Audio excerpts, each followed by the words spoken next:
नमस्ते। सूर्य फर्किएको र नयाँ बाली भित्र्याएको खुशी मनाउने दुईवटा एकदमै जीवन्त चाडपर्वहरू छन्। एउटा नेपालको माघे संक्रान्ति, अर्को दक्षिण भारतको पोंगल। आज हामी यिनै चाडपर्वहरू पछाडि लुकेका केही रोचक कथाहरू खोतल्नेछौँ। सुन्दा अचम्म लाग्ला हैन, तर यी तीनवटै कुराहरू ती कथाहरूका मुख्य पात्रहरू हुन् जसले यी चाडपर्वहरूलाई खास अर्थ दिन्छन्। ल आउनुहोस् आज यिनै अनौठा कथाहरूको पर्दा उघारौँ। हाम्रो पहिलो कथा सुरु हुन्छ नेपालको ऐतिहासिक सहर भक्तपुरबाट, जहाँ एकजना व्यापारी र उनकी श्रीमती बस्थे जसको कुनै सन्तान थिएन। एक दिन करेसाबारीमा काम गर्दा ती महिलाले एउटा चिल्लो अनौठो ढुङ्गा भेट्टाउँछिन्। अब मनमा सन्तानको यति धेरै चाहना थियो कि उनले मायाले त्यो ढुङ्गालाई आफ्नो पछ्यौरामा बेरिन्, मानौ त्यो आफ्नै बच्चा हो। तर पछि लाज लागेर उनले त्यो पोकोलाई चुपचाप पसलको गोदाममा लगेर लुकाइदिइन्। अनि त्यसपछि त साँच्चैकै एउटा चमत्कार भयो। व्यापारीको तिलको व्यापार यति फस्टायो कि गोदामको थुप्रोबाट जति तिल बेचे पनि त्यो थुप्रो कहिल्यै रितिएन। उनी निकै धनी भए, तर काममा यति धेरै डुबे कि उनले आफ्नो परिवारलाई समय दिनै भ्याएन। अब यस्तो भएपछि श्रीमतीलाई त चिन्ता लाग्ने नै भयो। उनले श्रीमानको स्वास्थ्य र परिवारको बारेमा कुरा गर्दा व्यापारीले सधैँ यही जवाब दिन्थे। श्रीमानको यस्तो हालत देखेर परिवारमा फेरि सन्तुलन ल्याउनु पर्यो भनेर श्रीमतीले एउटा कदम चाल्छिन्। उनले गोदाममा लुकाएर राखेको त्यही ढुङ्गाको पोको बाहिर निकाल्छिन्। अनि अचम्म, तिलको त्यो कहिले नसिद्धिने भण्डार बिस्तारै रित्तिन थाल्छ र बल्ल व्यापारीले अलिकति आराम गर्ने फुर्सद पाउँछन्। अनि तब उनीहरूले बुझे त्यो ढुङ्गा त कुनै साधारण ढुङ्गा थिएन, त्यो त स्वयं भगवान विष्णुको आशीर्वाद थियो। यही विश्वासमा त्यो परिवारले पछि तिल माधव नारायण मन्दिर बनाए। 1000 वर्षभन्दा पुरानो यो मन्दिरमा आज पनि मानिसहरू त्यही समृद्धि र सन्तान सुखको आशीर्वाद माग्न पुग्छन्। ल, भक्तपुरको कथा त यस्तो रह्यो। अब लागौं बर्दियातिर, जहाँ अर्को एउटा अनौठो कथा हाम्रो प्रतीक्षामा छ। यो कथा हो विष्णु किसान नामका एक किसानको, जो आफ्नो कामलाई नै सबथोक मान्थे, यतिसम्म कि उनले परिवार र आफ्नो आस्थालाई समेत व्यवस्था गरेका थिए।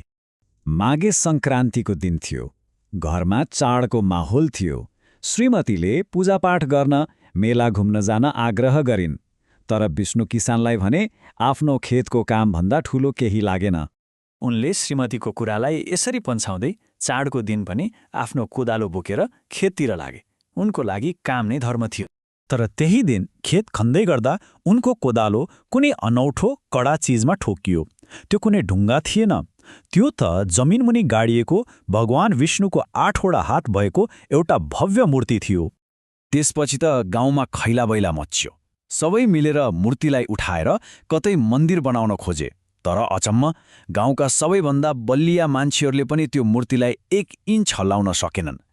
अन्तमा सबैले के माने भने भगवानले आफ्नो घरको रूपमा यही खेतलाई रोजेका छन्। आज त्यो ठाउँलाई ठाकुरद्वारा भनेर चिनिन्छ। हामीले अहिलेसम्म भगवान र भक्तका कथाहरू सुन्यौं।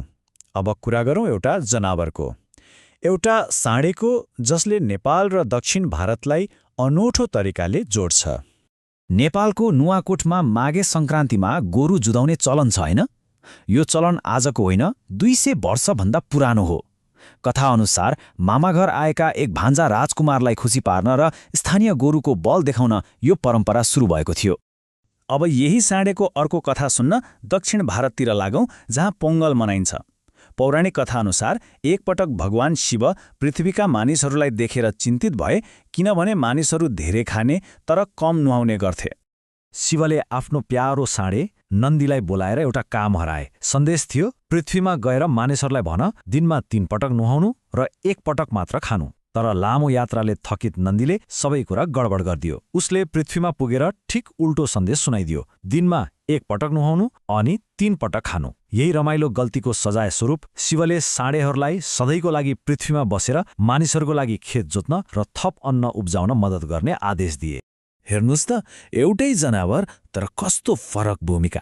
एकातिर नुवाकोटमा साँडेको शक्तिको प्रदर्शन र उत्सव मनाइन्छ, अर्कोतिर पोंगलमा उसको सेवा र त्यागप्रति कृतज्ञता र सम्मान प्रकट गरिन्छ।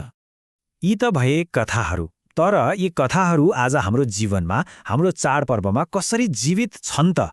आउनुहोस् अब त्यो हेरौँ। पोङ्गल 4 दिनसम्म मनाइन्छ। पहिलो दिन पुराना कुराहरू त्यागेर नयाँ सुरुवात गरिन्छ। दोस्रो दिन सूर्य देवतालाई समर्पित हुन्छ। तर तेस्रो दिन हो यही मट्टु पोङ्गलको दिन हो जुन नन्दीको कथासँग सिधै जोडिन्छ। यस दिन गाई वस्तुलाई पूजा गरिन्छ र चौथो दिन पारिवारिक भेटघाटमा बित्छ। अब माघे सङ्क्रान्तिको कुरा गर्दा खानेकुराको याद नआउने त कुरै भएन।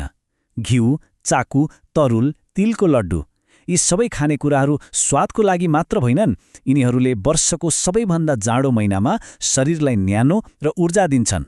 र नेपालकै कुरा गर्दा विशेष गरी थारू समुदायको लागि त माघी पर्व उनीहरूको नयाँ वर्ष पनि हो। यो उनीहरूको लागि सबैभन्दा ठूलो चाड, भोज भतेर, नाचगान र पारिवारिक मिलनको समय हो। ल, यति धेरै कथाहरू सुनिसकेपछि एउटा प्रश्न उठ्छ। आखिर यी कथाहरू किन यति महत्त्वपूर्ण छन्? किन यिनीहरू आजसम्म पनि जीवित छन्? किनभने यी केवल कथाहरू मात्र होइनन्, यी त हाम्रो संस्कृति, हाम्रो पहिचान र हाम्रा मूल्य मान्यताहरू हुन्। यिनले हामीलाई सन्तुलन, कृतज्ञता र प्रकृतिसँगको हाम्रो सम्बन्धबारे सिकाउँछन् र एक पुस्ताबाट अर्को पुस्तामा यी ज्ञान हस्तान्तरण गर्छन्। हरेक परम्परा र चाडपर्वको पछाडि यस्तै कुनै न कुनै कथा जोडिएको हुन्छ। अब एकपटक सोचौँ त, हामीले मनाउने चाडपर्वहरूलाई कुन कथाले अर्थ दिएको होला? आजलाई यति नै।